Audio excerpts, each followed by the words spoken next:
Team Roki here. We're talking about quadratic equations today. Going to keep this pretty short because you should know this already. This is our format for a quadratic equation. This is just the basic stuff today. Later on, we'll see some more advanced examples, something I like to call secret quadratics, where it might have something else like trigonometry, exponentials, logarithms thrown into it. But for today, we'll just do some basic stuff. If we want to solve a quadratic equation, we've got four options. We can either factor, or if you are British, factorize. We can complete the square. We can use our technology calculators, or we can use my personal favorite, the quadratic formula. Let's go through all four of these now. Okay, so first method is factoring. Personally, I don't feel like I'm the world's best factorer. When I have a leading coefficient here that's not 1, I just find that I take too long to do it this way. That's why I'm a quadratic formula guy through and through. But if you're good at factoring, great, more power to you. I have a method to do this, which I'm not going to explain thoroughly here, but I'll do this one on the right, just so you can see one way that I would do it. If I wanted to factor this, I would start off by taking the first term, throw it into one of these boxes. I'd put the last term across from it. I would take their product, put it up here. I'm going to take the middle term, put it right here. Ask myself what multiplies to give me negative 60x squared and adds to give me negative 11x. I'm going to put those two answers in these boxes. Then I need to figure out what do these two terms have in common. Well, those two terms have in common a 3x. What do these two have in common? Well, only a 2. How about this row? This row has I think a 5 in common, and then this last row here has 2x. And then we just check our products. Is 2x times 3x 6x squared? Yes, it is. Is 2x times 2 4x? Yes, it is. Is 5 times 3x 15x? Not quite. And is 5 times 2 negative 10? No, I'm missing a negative for both of those, so I guess I should have had a negative 5 in there. Anyway, this gives me the factors now. You'll see 2x minus 5, and then 3x plus 2. That's how I do it, but you can see that takes way too long, so not really appropriate.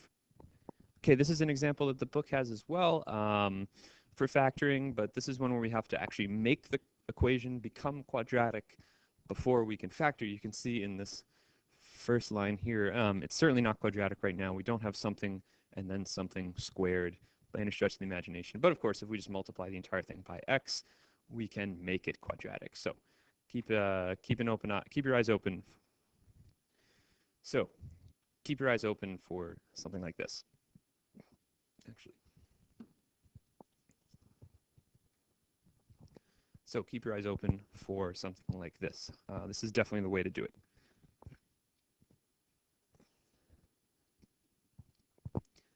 Okay, method 2, completing the square. Personally, I never use this. I should say when I'm solving a quadratic equation, I never use this method. If you like it, great. I don't know. I don't.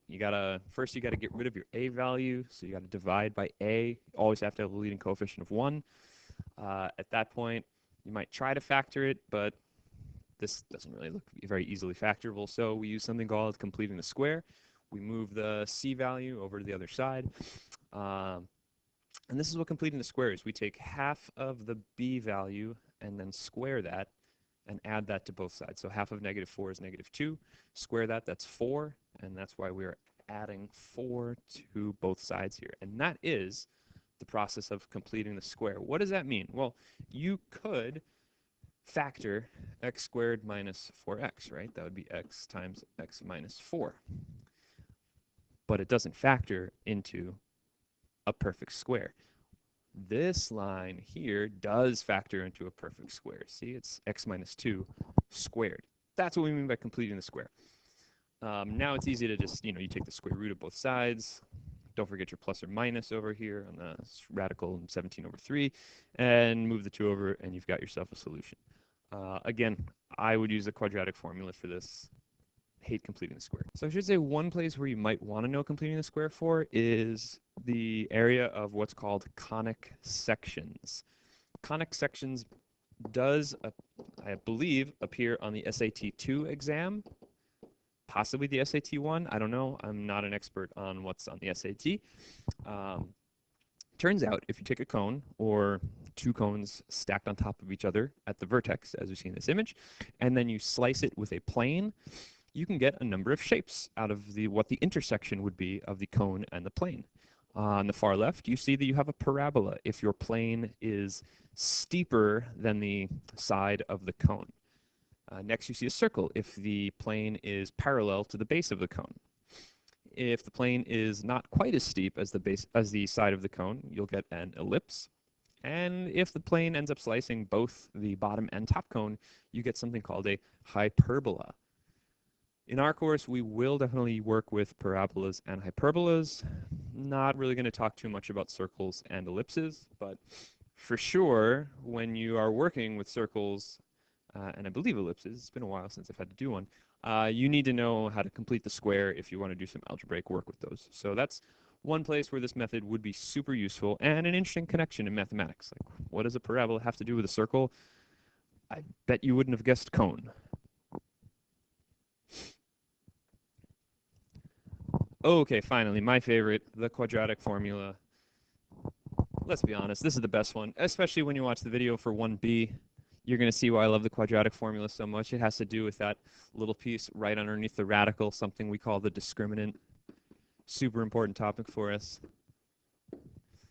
Anyway, quadratic formula, we just need to figure out what our coefficients of x squared, x, and the constant are. We're going to call those a, b, and c. Of course, we want to keep an eye out. Maybe one of those values could be 0. If, for example, the equation was, say, x squared plus 6 equals 0, then our b value would be 0 in this case. Substitute these values into this beautiful formula here, which you should have memorized, but if you don't, it's in the formula sheet. I should check that.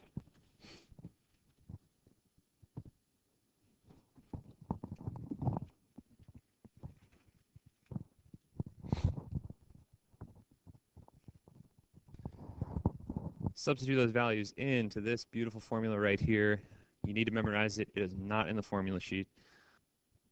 And finally, just for a little bit of extra practice, you might have to solve something like this someday. This is an exercise from the textbook. I probably should have written down what number it was, but it's certainly part D to it.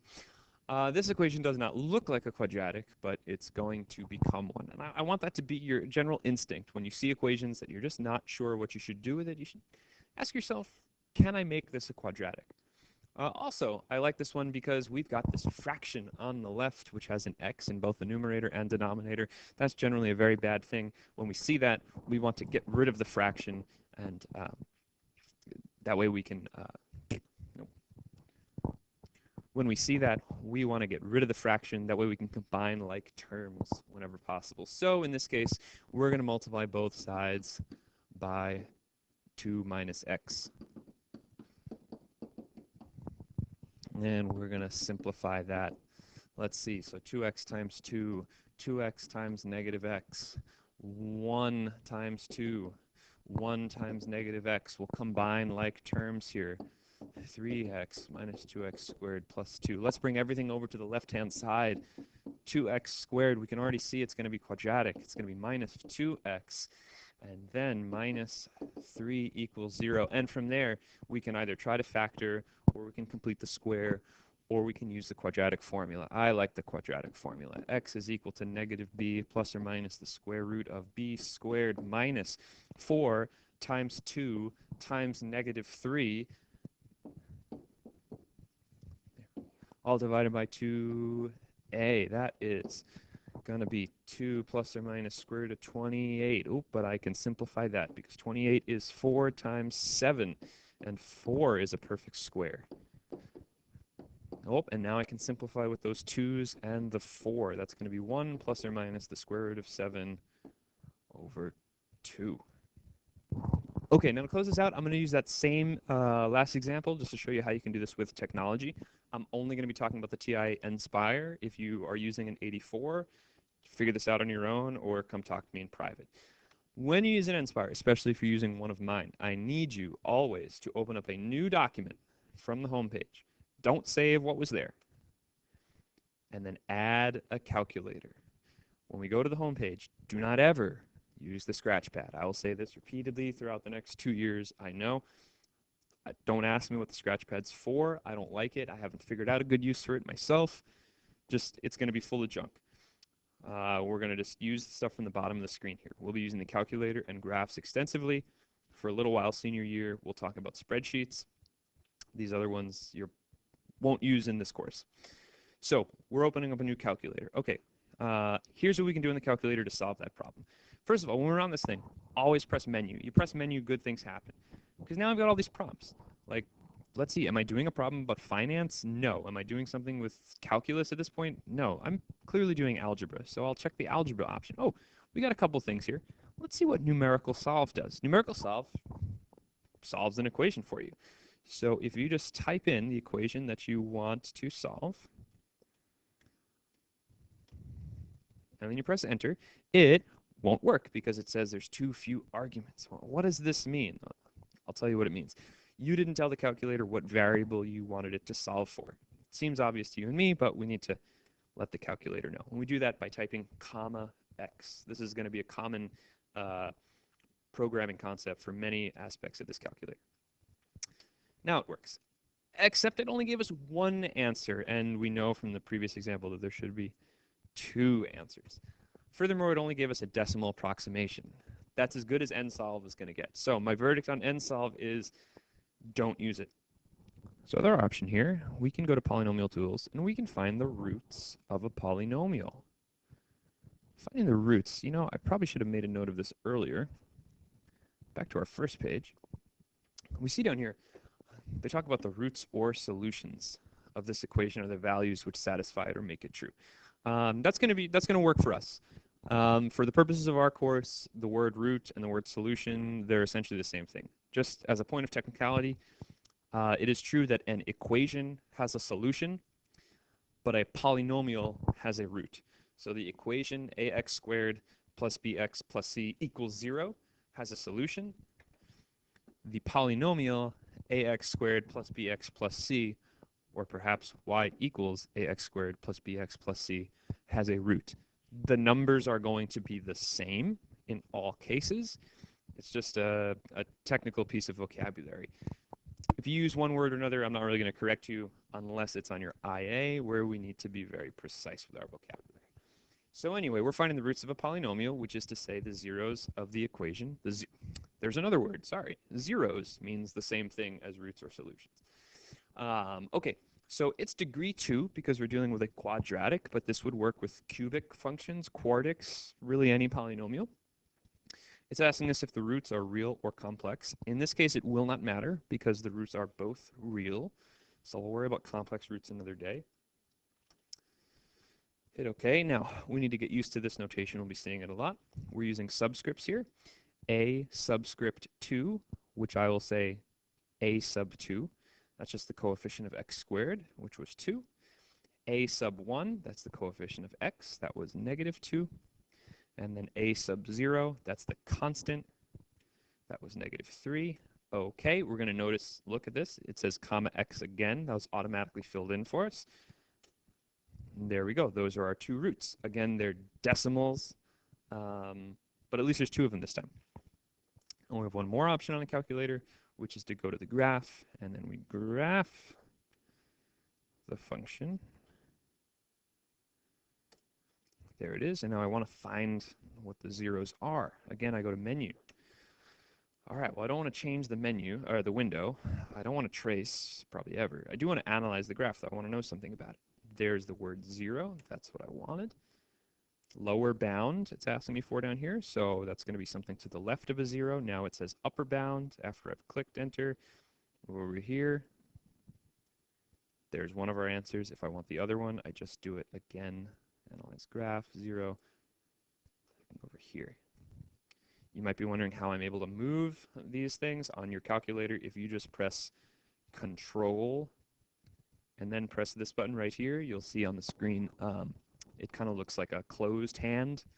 That'll be easier to tell when you have a calculator in hand, don't worry. That'll actually help you grab stuff. So anyway, that's it. Those are your 4 methods for solving quadratics. You definitely need to know how to do this on a calculator because we'll be doing this kind of stuff with much more complicated functions later on as well.